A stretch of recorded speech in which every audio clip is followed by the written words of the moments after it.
Kumusta mga ka-diskarte chicks? Sa last video, pinag-usapan natin kung paano mo malalaman kung nayuyot sa'yo ang babae, lalo na kapag kasama mo siya sa compound.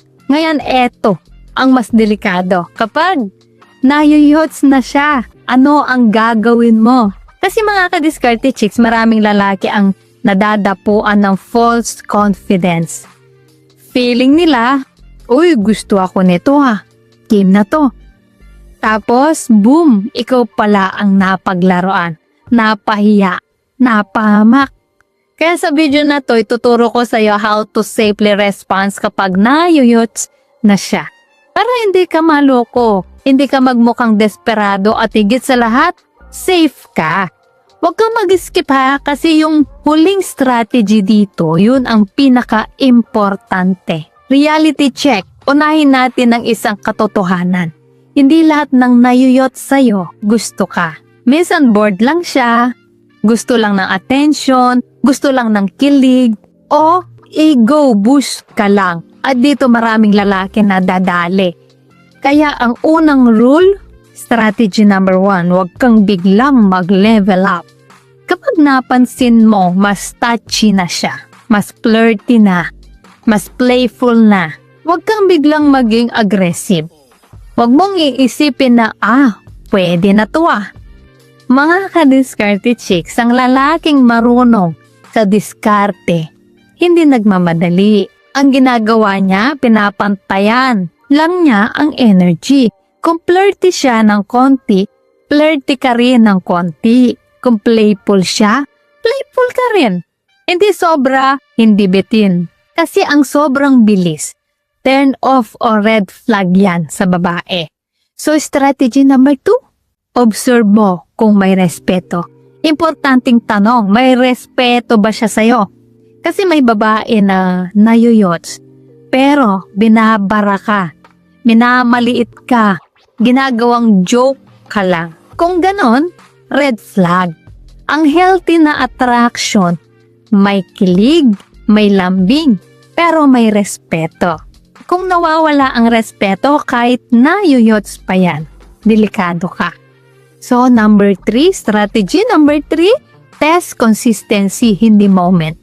Isa sa pinakamalaking pagkakamali ng lalaki, isang moment lang ang binabasihan. Paano kung sweet lang siya kapag kayo lang? Flirty lang siya pag gabi. Cold na ulit, kinabukasan. Kaya ang gawin mo, observe mo kung consistent. Pareho ba siya sa harap ng iba? May effort ba siya kahit walang kapalit? Mga ka-diskarte chicks, ang tunay na interest, hindi one-time show. So, strategy number 4, set subtle boundaries. Ito ang mature move. Kapag nayuyots na siya, subukan mong mag-set ng light boundary. Halimbawa, huwag kang sobrang clingy, huwag laging available, huwag laging ikaw ang unang nagre-reply. Hindi para mang-ignore, kundi para makita mo, re-respetuhin ba niya ang space mo? Kung oo, good sign. Kung magalit, mang-pressure, o mang-guilt trip, red flag. Strategy number 5, huwag mong ibigay lahat. Ito ang sakit ng maraming lalaki. Kapag nayuyots na ang babae, bigay oras, bigay attention, bigay effort, bigay emosyon. Resulta, nawawala ang value mo. Ang diskarte, may sarili kang buhay. May ginagawa ka, hindi umiikot ang mundo mo sa kanya. At alam mo kung bakit attractive yan? Kasi hindi ka gutom. Pinakamahalagang strategy, safety first. Makinig ka dito ho. Kung ang babae ay gusto ng patago, gusto ng biglaan, gusto ng walang malinaw, gusto ng risky situation, stop. Mga ka-diskarte chicks, kahit gaano pa siya ka-attractive, ang lalaking matalino, inuuna ang sarili. Hindi lahat ng chance ay blessing. May iba, bitag. So recap tayo mga ka-diskarte chicks. Kapag nayuyots na siya, huwag magmadali, pantayan lang ang energy.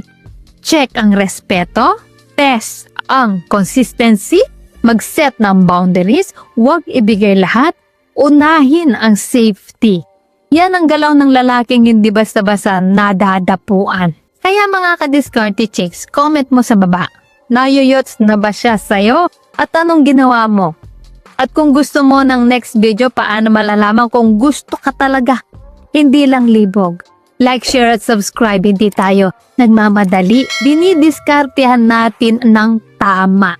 Sana ay may natutunan po kayo sa video natin ngayon. At syempre bago po tayo matapos, shoutout muna sa ating mga masugid na tagapanood na sina Rizaldi Solis ng Estela Falls, Nara, Palawan, Sundra Masa from Malaysia, Romeo Mapalad, taga Capiz, Eduardo, taga Laguna Bay, Ricky Conrado from Davao City, Elmer Jan Pacardo, Alejandro Aniete Bicol, Prince Bramida from Abuyog Leyte, Zetro Gilina ng Cagayan de Oro City at kay Frank Natividad from Myrtle Beach, South Carolina. Guys, maraming salamat po sa suporta at panonood mga ka-diskarte chicks. Dahil po sa inyo patuloy at lalo po akong ginaganahan gumawa ng mga content na makakatulong at makakaaliw sa lahat. Solid kayo. At para naman po sa mga hindi pa nasya-shoutout, gusto mong ma-shoutout sa next video, i-comment lang ang hashtag ka-diskarte chicks at sabihin ko anong topic ang gusto mo pag-usapan natin next. Kung nagustuhan mo ang video na ito, ay huwag kalimutang mag-like, mag-subscribe at i-share ito. Comment down below kung ano sa mga tips na to ang na-experience mo na.